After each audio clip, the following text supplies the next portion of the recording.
ഇവിടെ കുറെ മണിക്കൂറുകളായി ഞാൻ ഇവിടെ ഇരുന്നിട്ട് ഇത്രയും സമയം ഇവിടെ കേൾക്കാൻ കഴിഞ്ഞത് അള്ളാഹു അല്ലാത്തവരോട് തേടുന്നത്, അള്ളാഹു അല്ലാത്തവരോട് പ്രാർത്ഥിക്കുന്നത് എന്നുള്ള കാര്യങ്ങളാണ്.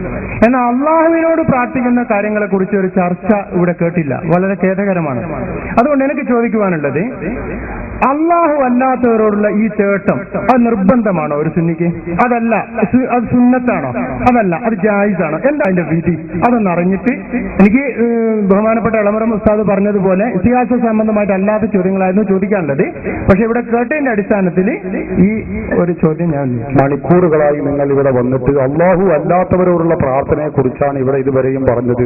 അള്ളാഹുവിനെ കുറിച്ചുള്ള പ്രാർത്ഥനയെ കുറിച്ച് ഇവിടെ ആരും പറയുന്നില്ല. ഇതൊക്കെ പറഞ്ഞിട്ട് പിന്നെ മൂപ്പര് ചോദിക്കുന്നത് എന്തെന്നെയാണ്? അല്ല, അള്ളാഹു അല്ലാത്തവരോടുള്ള പ്രാർത്ഥന നിർബന്ധമാണോ സുന്നത്താണോ? നോക്ക് നിങ്ങൾ. പിന്നെ എങ്ങനെ ഞങ്ങൾ അള്ളാഹു അല്ലാത്തവരെ കുറിച്ചുള്ള ചർച്ചയല്ലേ വരുള്ളൂ?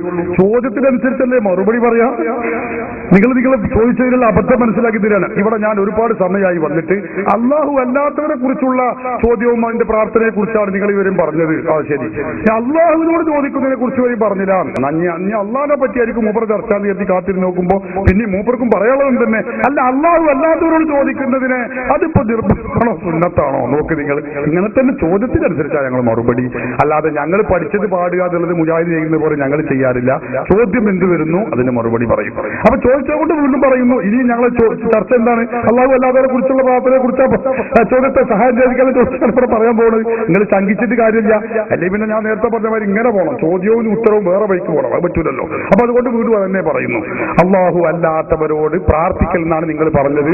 അത് ഞങ്ങൾക്കറിയില്ല. ഞാൻ നേരത്തെ പറഞ്ഞു, അള്ളാഹു അല്ലാത്ത മഹാത്മാക്കളോട് സഹായം ചോദിക്കൽ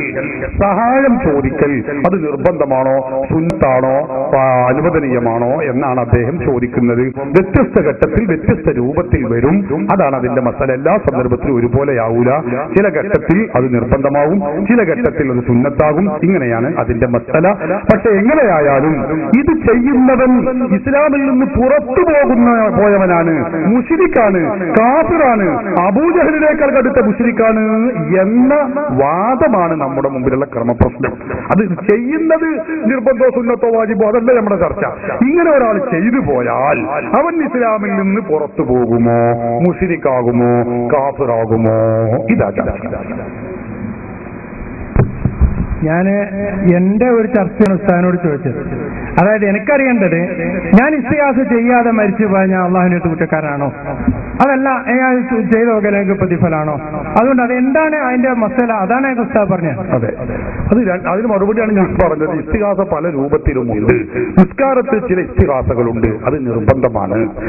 അത്തഹിയ്യാത്തിൽ നമുക്കറിയില്ലേ, നബി സല്ലല്ലാഹു അലൈഹി വസല്ലം തങ്ങളെ വിളിക്കൽ അസ്സലാമു അലൈക അയ്യുഹൻ നബിയ്യു എന്ന് പറഞ്ഞ് വിളിക്കൽ നിർബന്ധമാണ്. അതൊരാൾ ചെയ്യാതെ മരിച്ചുപോയ കുറ്റം തന്നെയാണ്, സംശയമില്ല. അതുപോലെ ഹജ്ജിന് ചെന്നാൽ നേരത്തെ പറഞ്ഞു, ഇമാം നബവിയുടെ ഇബാറത്ത് വായിച്ചു, സുന്നത്താണ്. റസൂലുള്ളാഹിന്റെ ഖബർ ഷരീഫിന്റെ അരികിൽ റസൂലുള്ളാഹിന്റെ മുഖത്തോട് ഇങ്ങനെ ചാഞ്ഞ് അടുത്ത് നിന്നുകൊണ്ട് തിരിഞ്ഞു നിന്നുകൊണ്ട് നബി തങ്ങളോട് പറയണം, നബിയേ മുസ്തശ്ഫിഅൻ ബിക യാ റസൂലല്ലാഹ്, തങ്ങളോട് ശുപാർശ തേടിക്കൊണ്ടാണ് ഞാൻ വന്നിട്ടുള്ളത് നബിയേ, തങ്ങൾ അള്ളാഹുവിനോട് എന്റെ കാര്യത്തിൽ ശഫാഅത്ത് ചെയ്യണമേ എന്ന് റസൂലുള്ളാഹി വഫാത്തായ നബി തങ്ങളുടെ ഖബറിന്റെ അരികിൽ ചെന്ന് പറയണമെന്ന് പറയുന്നത് സമസ്തക്കാരല്ല, ബഹുമാനപ്പെട്ട ഇമാം നവവിയാണ്, ഇമാം ഇബ്നു ഖുദാമയാണ്, ഹാഫിദ് ഇബ്നു ഹജർ അസ്ഖലാനിയാണ്. ലോകത്ത് ഖുർആൻ പഠിച്ച പണ്ഡിതന്മാരാണ്. അവർക്ക് ആർക്കും ഇസ്തിഹാസ ശിർക്കാണെന്നോ ഹറാമാണെന്നോ നരകത്തിൽ പോകുന്ന പരിപാടിയാണെന്നോ കാഫിറാണെന്നോ അവരാരും പറഞ്ഞിട്ടില്ല. 4 മുജാഹിദ് ആഫീസിലുള്ള മൗലവിമാർക്ക് മാത്രമാണ് ഈ സത്യം തിരിഞ്ഞിട്ടുള്ളത് എന്ന് പറഞ്ഞാൽ എന്തുമാത്രം അബദ്ധമാണിത്. ലോകത്തുള്ള ബഹുമാനപ്പെട്ട ഇമാം ബുഖാരി മുതലുള്ള ഇമാം മുഹദ്ദിസുകൾ, ഇമാം മുസ്ലിം, അങ്ങനെ പോകട്ടെ, ഇമാം ബൈഹഖി, ഇമാം നവവി, റസാലി, ഇമാമുൽ അർമൈൻ, എല്ലാവരും ചെയ്ത വിഷയമാണിത്. ഇതൊക്കെ ഞാൻ നേരത്തെ പറഞ്ഞതിൽപ്പെട്ടതാ. 100 നിന്നോർത്ത് പറയാനുണ്ടെന്ന് ഞാൻ നേരത്തെ പറഞ്ഞിരുന്നു. അതിന്റെ ഭാഗമാണ് ഇതൊക്കെ. അത് പിന്നെ ചോദ്യത്തിൽ വരാത്തത് കൊണ്ട് പറഞ്ഞിട്ടില്ല. ഏതോ ആവട്ടെ സഹോദരന്മാരെ, എല്ലാവരും ചെയ്തതാണ്. അതൊക്കെ സുന്നത്തുമാണ്. അപ്പൊ അതുകൊണ്ട് തന്നെ ഇനി നിങ്ങൾ ചോദിക്കുന്നത് അതൊന്നും ഒന്നും ചെയ്യാതെ ഞാൻ മരിച്ചാല് അത് പ്രശ്നമാണ്. ഇങ്ങനെ നിസ്കരിക്കാതൊക്കെ നിങ്ങൾ ചെയ്താല് നിസ്കാരത്തിലുള്ള ഇസ്തിഹാസൊക്കെ മാറ്റിയിട്ട് റസൂലുള്ളാഹിന്റെ വിളിയൊക്കെ മാറ്റിയിട്ട് നിങ്ങൾ മരിച്ചു പോകണമെങ്കിൽ കുറച്ച് പ്രസംഗം തന്നെയാണ്, ബുദ്ധിമുട്ട് തന്നെയാണ്. അതല്ലാതെ നിങ്ങളുടെ ചോദ്യം ഞാൻ കുത്തുബിയ്യത്ത് അല്ലാതെ യാ ഗൗസു യാ മുഹയ്യദ്ദീൻ അബ്ദുൽ ഖാദിർ ജീലാനി എന്ന് ചെല്ലാതെ ജനം മരിച്ചാലോ, അത് അള്ളാഹുവിന്റെ അരികിലാണ് നിങ്ങളെ കാര്യമുള്ളത്. അള്ളാഹു നിങ്ങളെ നന്നാക്കി തരട്ടെ. പക്ഷെ നിങ്ങൾ കാഫിറാത്ത് പറയാൻ ഞങ്ങൾക്ക് യാതൊരു ധൈര്യവുമില്ല. പക്ഷെ ഒരു കാര്യമുണ്ട്, അങ്ങനെ ചെയ്യുന്ന ആളുകൾ കാഫിറും മുശ്രിക്കും ആണ് എന്ന് കരുതിയിട്ടാണ് നിങ്ങൾ ചെല്ലാതെ കുത്തുബിയ്യത്ത് ചെല്ലാതിരിക്കുന്നതെങ്കിലും എന്നിട്ട് ചെയ്യുന്നവർ മുശ്രിക്കാണ് കാഫിറാണ് എന്ന് വിശ്വസിച്ചുകൊണ്ട് ചെയ്യാതെ നിങ്ങൾ മരിക്കുകയാണെങ്കിലും നിങ്ങളെ കാര്യം മഹാകഷ്ടാണ്. അള്ളാഹു നിങ്ങളെയും രക്ഷപ്പെടുത്തുമാറാവട്ടെ. പിന്നെ നേരത്തെ ഇവിടെ ഒരു SSF കാരനെ തന്നെ ചട്ടം കടിച്ചു കൊണ്ടുപോയിട്ട് ഇവിടെ മുമ്പ് ഒരു പറഞ്ഞല്ലോ, അതായത് ഞാൻ മുജാഹിദേനും പിന്നെ ഇതാ ഞാൻ സുന്നിയായിട്ട് അല്ല എന്നൊക്കെ പറഞ്ഞല്ലോ. അപ്പോ ഞാൻ പറഞ്ഞു എനിക്കറിയില്ല മുജാഹിദിന്റെ ഞാനൊരു പ്രവർത്തകനല്ല. അല്ലെങ്കിൽ പിന്നെ SSF കാരനാണ് അറിയണമെങ്കിൽ നിങ്ങൾക്ക് ആളെ അറിയണ്ടേ? ഞാൻ പറയാം, അത് അല്ല ഞാൻ പറഞ്ഞു തീരട്ടെ. അല്ല ഞാനിവിടെ വന്നിരുന്നിട്ട് രണ്ടാമത്തെ ചാൻസ് എനിക്ക് തരാതെ മൂന്നാമത്തെ ചാൻസാ നിങ്ങൾക്ക് എന്ന് പറഞ്ഞു ഞാനിരുന്നു. പക്ഷേ മൂന്നാമത്തെ ചാൻസ് നിങ്ങൾ അയക്ക് കൊടുത്തു. അത് എന്നോട് ചെയ്ത അനീതിയല്ലേ? ഞങ്ങൾ ചാൻസ് കൊടുക്കുന്നില്ല. അല്ല എന്നോട് പറഞ്ഞില്ല, ഇവിടെ നിൽക്കുന്ന ഇയാൾ പറഞ്ഞു നിങ്ങൾക്ക് മൂന്നാമതാണ് ചാൻസ് എന്ന് പറഞ്ഞു. അല്ല ഇവിടുന്ന് എന്നോട് പറഞ്ഞു നിങ്ങൾക്ക് തരൂല. അവരോട് ചോദിക്കണം. അത് എന്താന്ന് വെച്ചാൽ അവർ നേരത്തെ പറഞ്ഞതുമായി ബന്ധപ്പെട്ട ഒരൊറ്റ മിനിറ്റിന്റെ ചോദ്യം ആയതുകൊണ്ട് അതിന് അവസരം കൊടുത്തതാണ്. അതൊന്നും കുറ്റപ്പെടുത്തേണ്ടതല്ല. അങ്ങനെ അതൊന്നും വലിയൊരു ആനത്തലയുള്ള വിഷയമായിട്ട് പറയല്ലേ. അതുകൊണ്ട് മുജാഹിദ് പ്രസ്ഥാനം ഒഴിച്ചു പോവില്ലല്ലോ. പിന്നെ നിങ്ങൾ ഇപ്പൊ പറഞ്ഞൊരു കളവുണ്ട്. അതെന്താ?